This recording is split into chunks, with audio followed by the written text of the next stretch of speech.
I picked up Helldivers because that seems to be the new hotness. Mhm. Now I had to get it on PC because it's only on PlayStation and PC. That is a pretty fun game, especially if you've seen the movie Starship Troopers, which it is a direct rip off of. Like even like the design of the bugs in it and the theme, everything. They do a very nice job of like setting you up as one of the troopers in Starship Troopers. I mean the Helldivers, but it's the same exact fucking situation with the propaganda and everything. Very cute, very well done. And the gameplay is your squad-based 4-player online swarms of enemies. You have there's 2 different types of enemies. You got the bugs from Starship Troopers, and you got the Terminators from Terminator movies.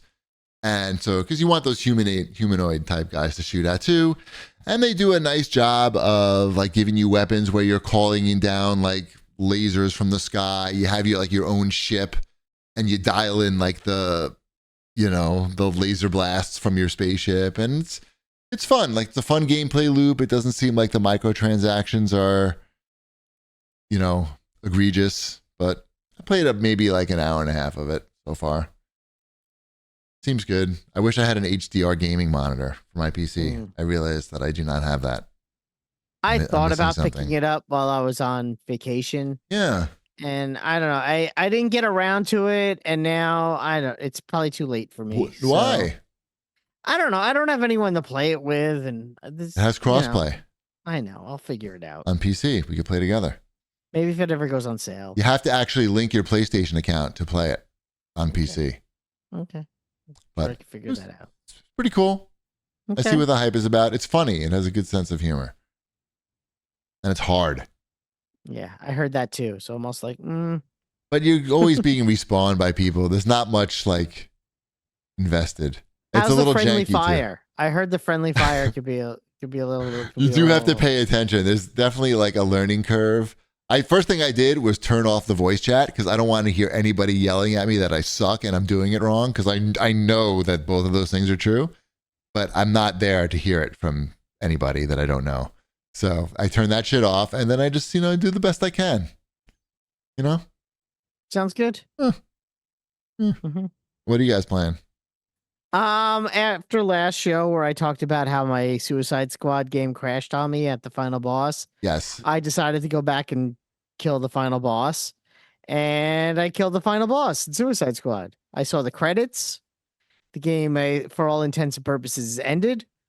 I thought it's a game as a service. There's no more service left for you? And then, no, once you do it, it's like, all right, you did it. Now you can do these things. Do these 3 missions. I'm like, oh, what makes these 3 missions different? It's just, it's there. Do it. Yeah, just do it. Don't ask questions. We'll give you a gun, and we're going to put a sticker on the gun that says Bane on it. Don't you want the Bane gun? Wait, Bane's not in the game. Bane's not in the game. How does Bane has a gun? factor to this? But there, you can collect the Bane guns. Don't you want Bane guns? Bane is known for shooting things, right? It's like that's his thing. That's his thing? That's his thing. So, Okay. you kind of want like a Bane gun. I have a Bizarro gun. That's another thing. Another guy that's known for his guns. His guns is Bizarro. There's an honest game trailer for Suicide Squad that came out like 2 days ago. It is basically, it's so spot on. I've found it to be quite amusing. So yeah, I mean, there's a lot of good ideas. I could say this now that I finished Suicide Squad for all intents and purposes. There are some good ideas in this game. The gunplay is not terrible. It's just repetitive, and the enemies are repetitive. And there's no reason to try to stretch that out any longer, because when you finish the game, you don't want to do it anymore. And that's sort of the problem with the game, is when you're done with it, you're like, well, now what do you do? Well, now you can protect the bus for another. Oh my God, I did that like 7 times already. Well, just wait for Joker to come out, and then you can protect the bus as Joker.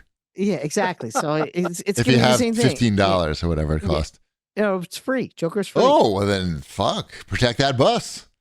That bus is going to be real safe. And I swear to God, and there's like 2 different types of buses that are different points you have to protect, but it's still the same stupid mission. It's like, oh, you got to collect the microchips and put them in the bus. All right. Oh, you got to collect the people and put them in the bus.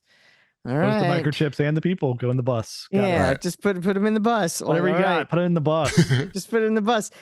They're purple things. You got to shoot the purple things, or else you'll never protect them. I'm like, I get it, and it's literally just that. And the funny thing is, there are main missions and side missions, and there's no difference in the missions. Like, it's not like you're doing something different. The only time that there's really a variation in combat are the boss fights, of which there are only 5.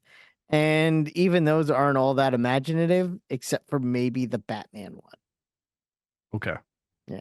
But I think I'm 33 hours into Like a Dragon Infinite Wealth now. nice. So just about a third of the way. Third of the way in. About a third of the way in. Yeah, I think I'm about halfway through the story, but like at about I think it was about 25, maybe 27 hours. There unlocks a different mini game where now there's like a whole island that I am like responsible for like cleaning up the trash and like decorating, and it's like a whole like I don't know kind of pseudo Animal Crossing type of situation going on, and that then I can invite back people from the actual Hawaii island that I'm doing stuff on. I can like walk up to people and say, hey, come check out my other island I'm setting up. And then they have to tell me like, oh, maybe I would if your charisma or passion was higher. And then I have to like build up my charisma and passion and then go back and talk to them and then invite them to my island and then give them presents. And this is all like, You love that. just something totally different that is like not having to do anything with the rest of the game.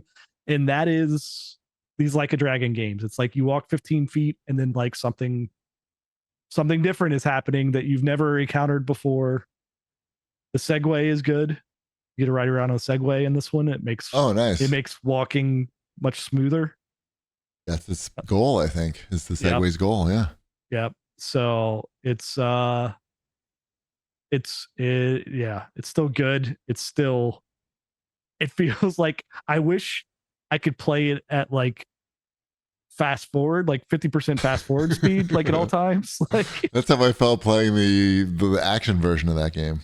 Right. It's just like, all right, we get it. Like let's just speed this up a little bit. And they do have stuff in there, like if you run into like a group of enemies that's like half your level, you can just like hold down the left trigger and then it's just like one punch and they all just nice. Die.